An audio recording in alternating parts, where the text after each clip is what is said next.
Coming up on the news at Rider, local media returned to campus after an incident at a fraternity house. Miss New Jersey gave a lecture to the Rider community, and Dean Campbell discussed how the new school policy is working.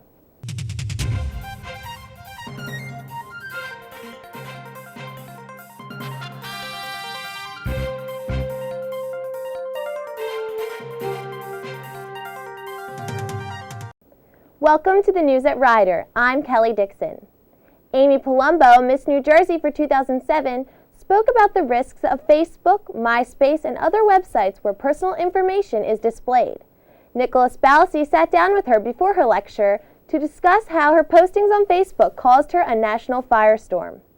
With that situation that you were involved in, the controversy with the photos, what made you prematurely make them public? What was the situation surrounding that? Well, the press conference was a way for me to defend myself. What if I had quietly backed down and gave up my title, gave up my scholarship that I had worked very hard for, and these photos were still sent out to our sponsors with the captions they had created to go with them that made the pictures seem a lot worse than they really are. They kind of gave the pictures a different type of situation than what was really going on.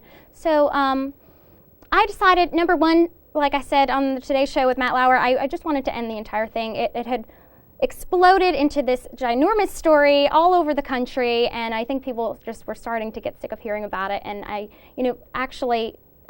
forget which newspaper it was, but they were actually starting to post pictures that were not of me, that were of friends of mine in college. So it was just getting to be too much, and I thought, you know what? This way I can tell everyone what was going on exactly in each of the photographs, and whether they're going to like me for it or not. This is me, and it's a mistake that I've made that I've learned from, and now I'm moving forward very positively because of it.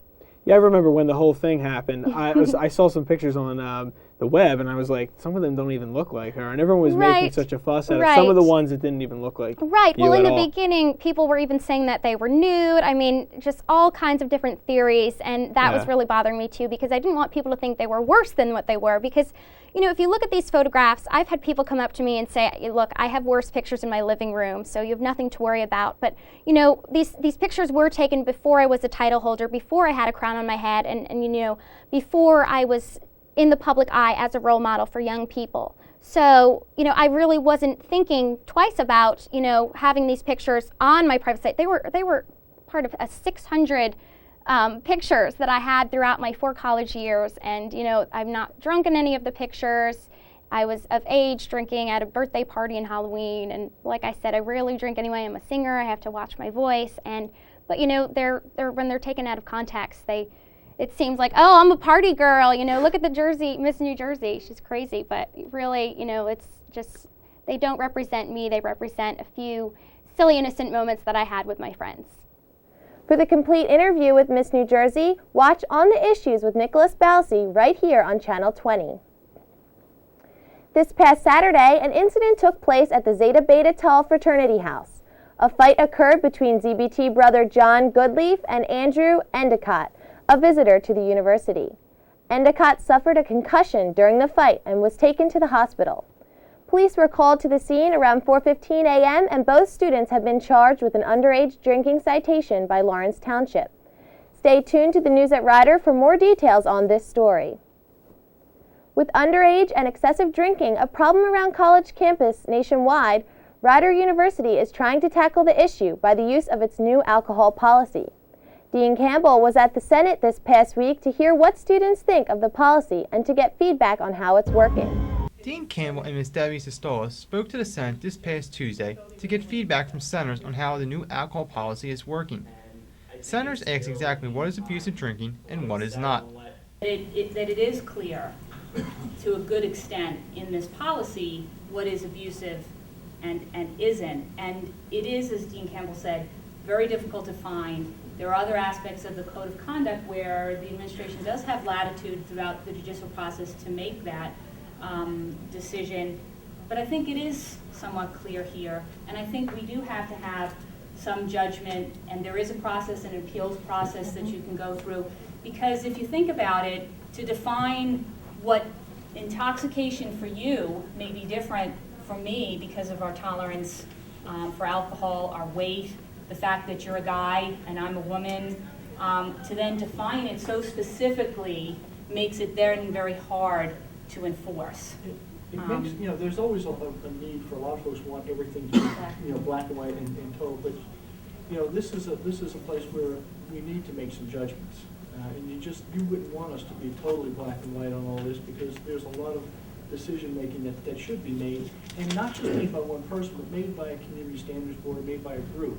And so I think that's the part that keeps this all valid, is that it's a whole group of folks that are charged with upholding the community standards. Dean Campbell and Mrs. Stahl then asked the senators what effect the policy has had towards students leaving campus on the weekends. Do you know for sure it's the alcohol policy that's forcing people off campus or to go home on weekends? I want to challenge you there. You may very well be right, but I want to have a better sense of, is it indeed the alcohol policy? This has been Sean Rainey, Channel 20, News at Rider. Senate meets every Tuesday at 11:30 in the Swigert Auditorium and is open to everyone. Nicholas Ballasy and John Schulter were present at the United Nations headquarters in New York for a series of conferences on climate change, featuring over 2,000 delegates from non-governmental organizations. They have produced a 3-part series of packages documenting the issues discussed at the conferences they attended. Nicholas Ballasy reports the 3rd installment of the 3-part series. The public awareness of climate change was the focus of a midday conference during our trip to the United Nations. Some panelists spoke of how their organizations have taken action to inform the public about climate change. We have a group in Maine who put together this huge letter writing campaign to the Prime Minister of Belize to urge him to not open national parks up for oil companies to come drill, because they understood that those national parks provided a shelter, or not a shelter, but absorb carbon dioxide, and they did not want those forests to be destroyed. Some say they have pushed for climate change to be included in the classroom. When my students resisted learning about climate change, I could have dropped the subject right then and there and given a test. I didn't. Fear short-circuits critical thinking. I knew they'd be more likely to learn more if they took the time to talk about how they felt. Still, the No Child Left Behind Act has put limitations on some teachers' lesson plans. I think one of the biggest challenges is currently the emphasis of the No Child Left Behind Act on testing and accountability in schools, which forces teachers to, rather than creating engaging integrated curriculum, has them focused on assessment and analyzing individual student achievement, which is not to say that it's not okay to have really high expectations, but it is to say that as teachers we have a lot of talent and we have a lot of knowledge, and we also have each other, and so we are able to create integrated and rigorous curriculum without that kind of pressure. Many non-governmental organizations felt energized after the conclusion of the conference. I work for an organization called WISE, and we do international leadership programs and actually try to innovate education using experiential learning. The same what the lady at the end was saying, the making people aware about climate change and actually engaging them, having them take responsibility. There isn't one set way to address the complex issue of climate change, but experts here say educating the youth is a good start. At the United Nations, I'm Nicholas Ballasy. Students are already beginning to think about their final exams, and the Women's Center has a plan to make sure students can have fun during that stressful time. I have the inside scoop.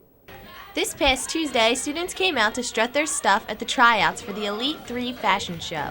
Miranda Erskine, the fashion show coordinator, explained to us what was going on. Tradition of Women's Center is the Elite 3 fashion show, and that involves 3 major organizations on campus. That's Women's Center, Black Student Union, and Delta Sigma Theta Sorority Incorporated. And we basically do a fashion show just to get the riders, students involved and excited right before finals start. This year we've decided to give some of our proceeds to Hurricane Katrina relief funds and things like that. So the actual day of the fashion show is December 6th, and tentatively it's scheduled to be held in the Avant Theater. The models weren't only looking to earn a part in the show, but also to give back to a good cause. All of the proceeds are going to Hurricane Katrina, which is a really good cause. So it's good to do what you like to do and have a reason for it. If you are interested in lending a hand, you can contact the Rider University Women's Center at 609-219-3508. For the news at Rider, I'm Kelly Dixon. The fashion show will be taking place during final exam week. Disney's Ratatouille will be the SEC movie of the week. Ratatouille will be playing in the BLC Theater on Friday and Saturday starting at 7:30 p.m. Dailies will be buzzing with excitement this Friday night as it will host its second Bronx Bingo of the semester. The event starts at 10 p.m. and is open to all students. Be sure to arrive early to get a card to be able to participate. This Saturday, fraternities and sororities will have given out bids to potential brothers and sisters. Bid Day is an annual event for all Greeks and is an all-day event. This Saturday, shuttle rides will be given on campus again to take students to various locations throughout the area. The shuttle runs from 1 p.m. to 9 p.m. Schedules can be picked up at the BLC information desk.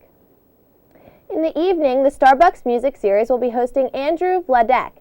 This is the fourth installment of the Starbucks Music Series, and it is from 8:30 to 11 p.m. in the SRC lobby. The SRC will be playing host to a New York football showdown this Sunday as the Giants will be taking on the Jets. The Sunday afternoon football party begins at 12:45 in the SRC and runs until the conclusion of the game. In sports this past week, the women's tennis team took on Monmouth. However, the Lady Broncs were defeated 6-1. The men's tennis team lost to LaSalle University 4-3, and the golf team placed 10th at the Cornell Invite. Broncs in action this week are the women's soccer team. They will be taking on St. Peter's at 4 p.m. The ice hockey team will be facing off against Rowan University this Saturday at 9:30. And the women's soccer team will finish off the weekend by taking on Manhattan. The game is at 1 p.m. And now a look at this weekend's weather forecast. Friday will be mostly sunny with a high of 85. Saturday will be partly sunny and will also have a high of 85. Sunday will again be partly sunny with a high of 84. And Monday will be partly cloudy with a high of 84. From all of us here at Channel 20, we would like to wish the Rider community a fun and safe weekend. We'll see you next time.